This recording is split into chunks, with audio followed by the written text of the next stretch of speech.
Eventually, we found family minimalism, and I felt like I could finally get off the crazy train that is home decor. And I'm pretty sure we all know that the first stop of the crazy train is Pumpkin Spice Junction.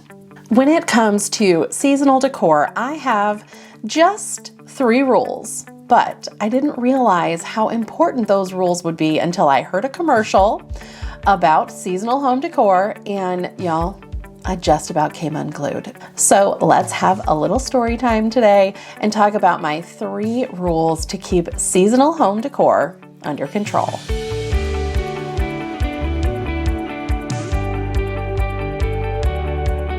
Well, hello friends, I'm Mary Beth with At What Cost, where simple living and deep faith go hand in hand.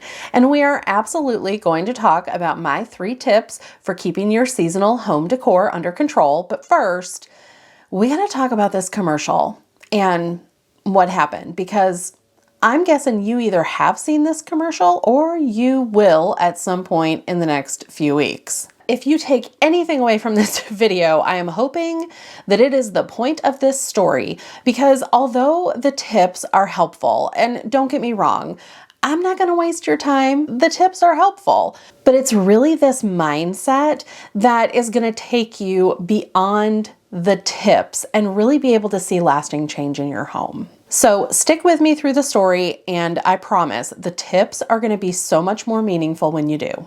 So I was watching a video by The Minimal Mom. Maybe you've heard of her. I don't know. And this never fails. This happens to me all the time.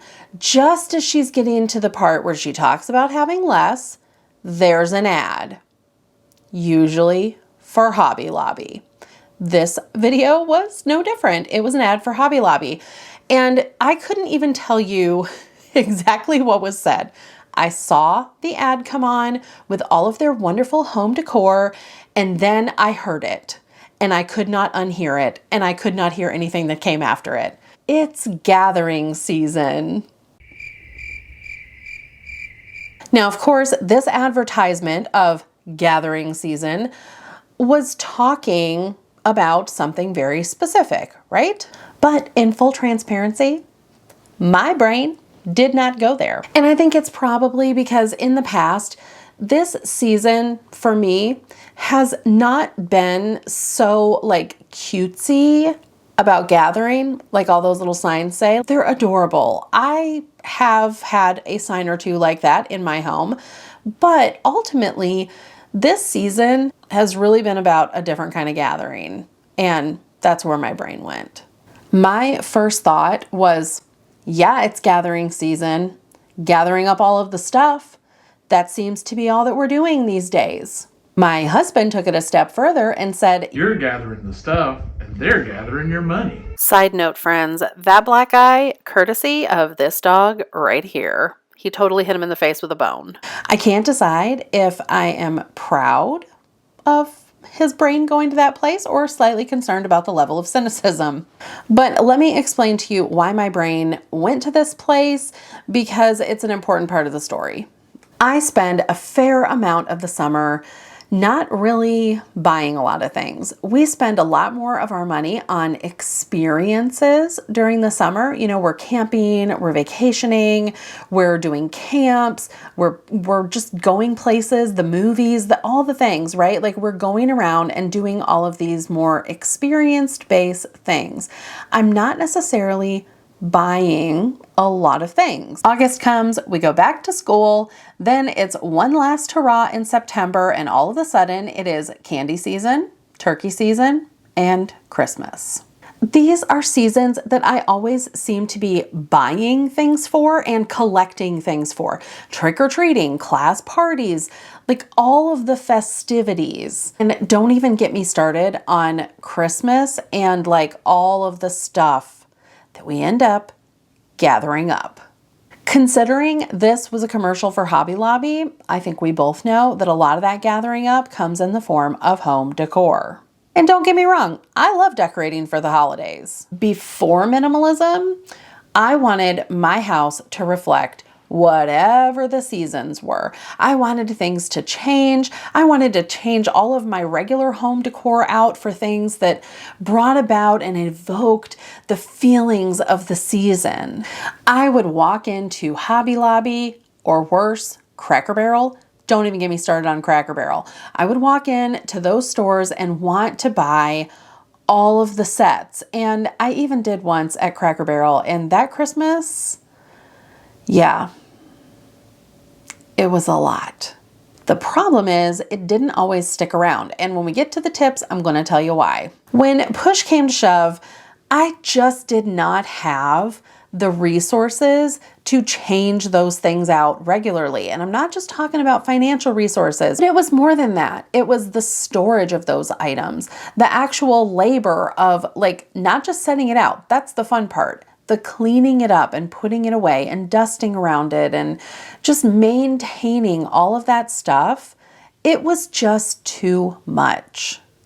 And the really frustrating part is that there always seemed to be some little like bit that I had forgotten, like a stray Christmas ornament that got put down on the counter and then shoved to the back of the counter and covered with something. And now it's like Valentine's Day and I discover it and I don't want to have to go back up into the attic and put that away. So then I have all these like little things hanging around and none of them have a home. And I just get stressed and overwhelmed. And then the next year would roll around and they would have like a whole new set of stuff that was super cute and super trendy and Pinterest made it look amazing and I wanted to have it all. Then I had to figure out what I was going to do with the other stuff, if I was going to get rid of it, because after all, that felt really special and cute too. I really liked these things, but I just kept accumulating more and more and more.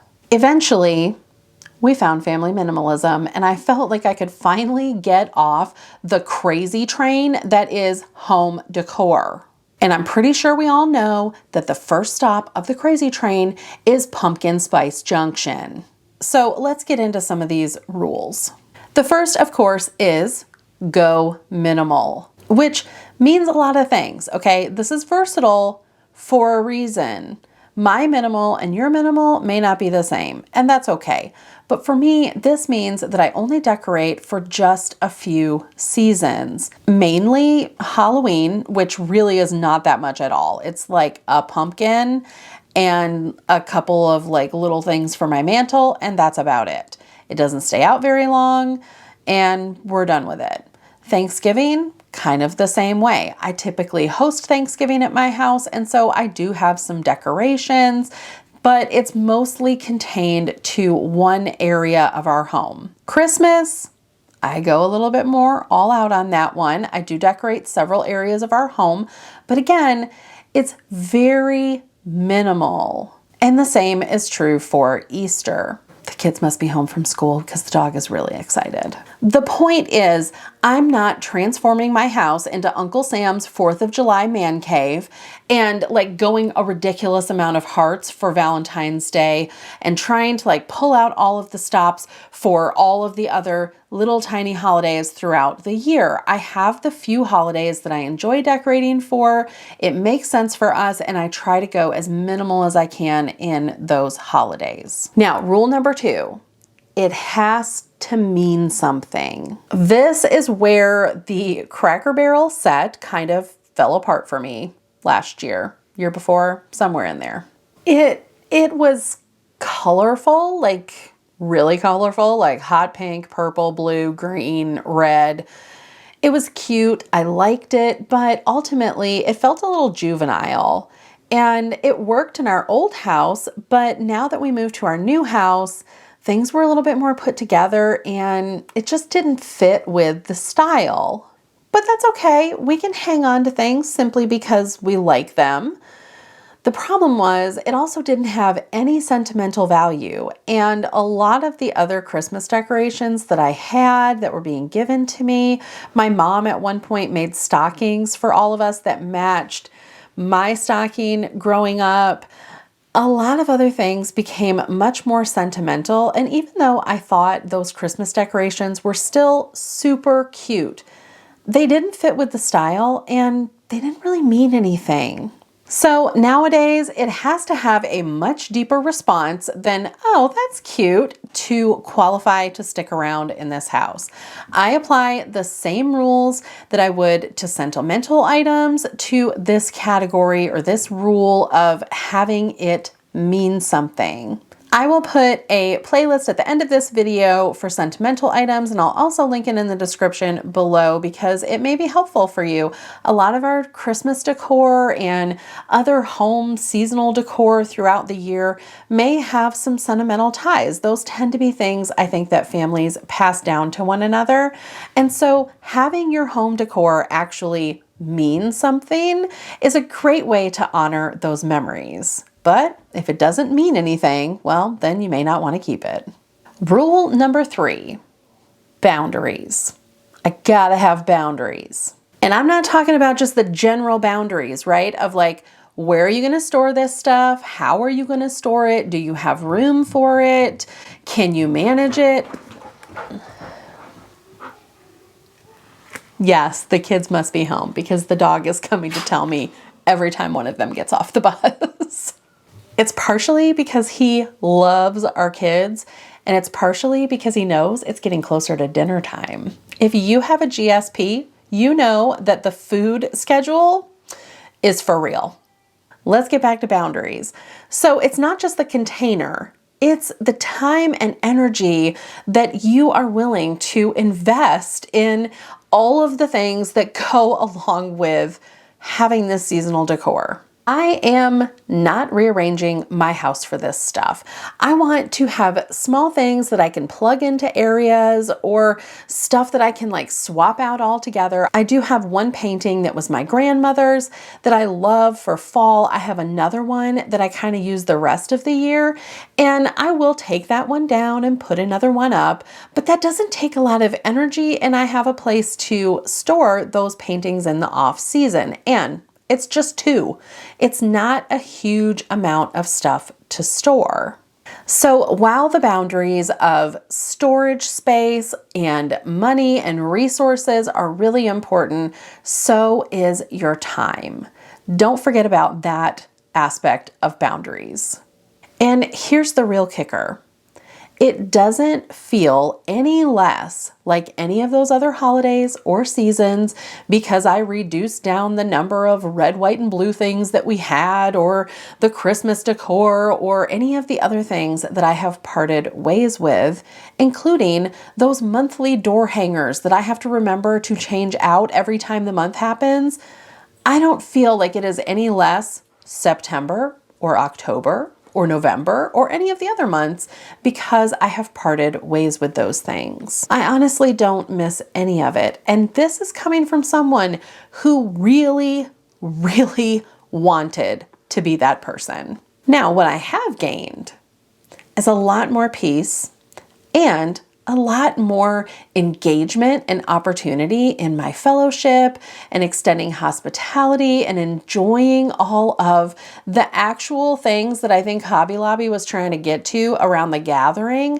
I have enjoyed gathering together with people in our home and our friends and our family so much more. I feel so much more capable of taking our kids places and experiencing things because I don't feel like I've got to be stuck at home taking care of all of this stuff. And I get it. You may not feel like you spend a ton of time managing your seasonal decor. Maybe you really do enjoy spending entire weekends putting out seasonal decor. That may be the season of life for you. And I applaud that. And I will really enjoy looking at it when you invite me over for some hospitality and fellowship. But if you're coming to my house, I'm probably going to make you a seasonal bundt cake. We're going to enjoy some coffee, and you may not be overwhelmed by the smell of potpourri in my house. Now, if you too feel like gathering season is about to send you over the edge, well, then stick around because over the next few weeks, we're going to talk a lot more about this subject. We're going to talk about the hustle and bustle of all of it and how we can keep our eyes on Jesus and the things that really matter with our families and our faith and our homes as we pursue this gathering season with the right kind of boundaries.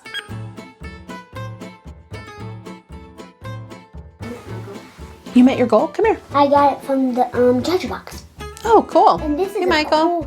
This is one from the police. Let me see. Can I see it? This is one that the police take write you up. When they write you a ticket?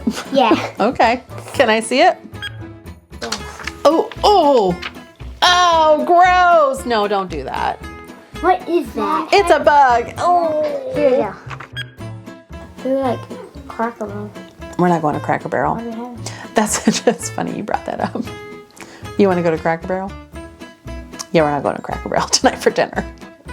That's good timing. You don't know why, but I know why, and that's good timing. You're tired of eating biscuits.